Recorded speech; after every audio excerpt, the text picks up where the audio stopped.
Happy New Year's, everybody. Welcome to this video. My name is Gerardo Nevares, and today we're going to be talking about why I will never be doing another New Year's resolution in my life and going over exactly why, my reasoning, and basically how I'm going to approach this new phase of my life. Going over a bit what's been my approach in the past and what's going to be my approach going into 2021. Hopefully by the end of this video, you might have learned something and consider taking this approach yourself.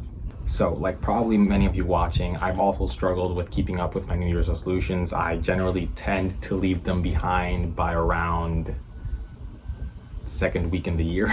And looking back this year, I remember writing down my first New Year's resolutions on December 31st, 2008. And basically my New Year's resolution was to lose weight because back then I was a really chubby kid. I was basically a chubby kid throughout my entire middle school and high school. And that's something that was generally the common theme of all my New Year's resolutions. Now, noticing I never really kept any of those lists, going from 2019 to 2020, instead of focusing in a result, I decided to instead focus on the process. Now, this led me to make a short list of just 4 items, which were read a book every week, listen to 1 podcast daily, work out an hour a day, and be grateful every day. Now, for most of 2020, I've managed to actually keep those resolutions I'd say for about 70% of the time, except for the part of reading a book every week. Gonna be honest, I didn't keep that one. And I won't use the pandemic or any of the things that happened last year as an excuse as to why I didn't keep up. It's because I noticed I didn't have any purpose in those resolutions in the first place. But in 2021, I actually decided to break that down even further. This approach actually stemmed from my 2019 tennis season, in which I was dialed in, laser focused, and just practicing every single day, giving everything I had, every minute of practice, giving everything I had in every point and every match. And taking that one step at a time, one point at a time approach actually led to me having my best individual athletic season in my career. But right now I have to head out, so come with me into the car and I'll keep talking to you guys there. Basically, the whole idea is to break down all the goals I might have. It's not to say that I don't have any big, concrete, specific goals for this year. For example, one of my goals this year is to earn 6 figures in this year. Another goal I have is to maybe gain, let's say, 10,000 subscribers for the year. But now, having those goals, the focus should not be the goals as they are. Instead, let's take the 6-figure goal. The plan is then to focus on money-making activities. You know, my business, my job, side hustles, YouTube, for example, try to get monetized.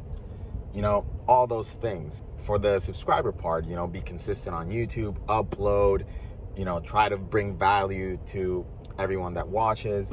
Now, of course, it's going to take a level of consistency that I clearly never showed in the past, and that's why I always broke my New Year's resolutions. But I noticed that where I faltered was in taking that big step, because every time I tried to pick up something new, I dove into it head first without really breaking it down or really having like a clear path towards that goal. And it's kind of ironic because having a degree in exercise science and having had the opportunity to work with athletes of all levels, I always preached progressive overload. Basically, what that means is having small incremental changes on a day-to-day, week-to-week basis, ultimately trying to reach a higher weight. For example, you wouldn't really just go into the gym on your first day and try to squat 400 pounds. I mean, come on, a lot of people train years for that and can't achieve it. Or taking YouTube, for example, I can't expect just after one video to have 1 million subscribers or 1 million views or anything of that nature. Or to work just one day on my business and expect to have a 6-figure salary. All those things take showing up every single day and putting in the work, even on the days that you really don't want to. Because over time, that incremental progression will add up. And I think that if anybody said it best, was the great late Kobe Bryant, and here's him talking about that. Yep, but it's simple. Like if you do the math on this, right? Like if you're thinking about how often kids are playing, right? And I tell this to my daughter and my daughter's team as well that I coach. So it's a simple thing of math. If you want to be a great player, if you play every single day, 2-3 hours, every single day, over the course of a year, how much better are you getting?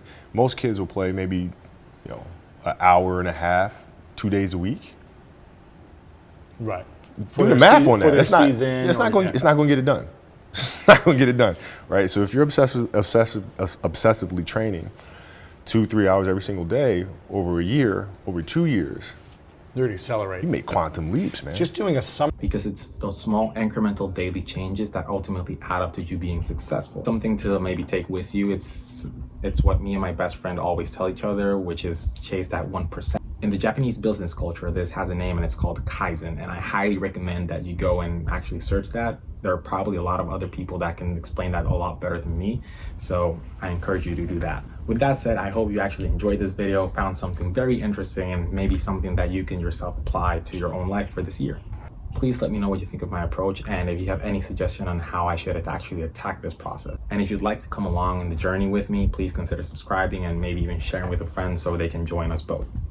Again, Happy New Year, wishing you a lot of health, a lot of growth, and a lot of happiness. Thank you so much for watching. Please stay safe. Love you guys. Remember to chase that 1%, and see you soon. Peace.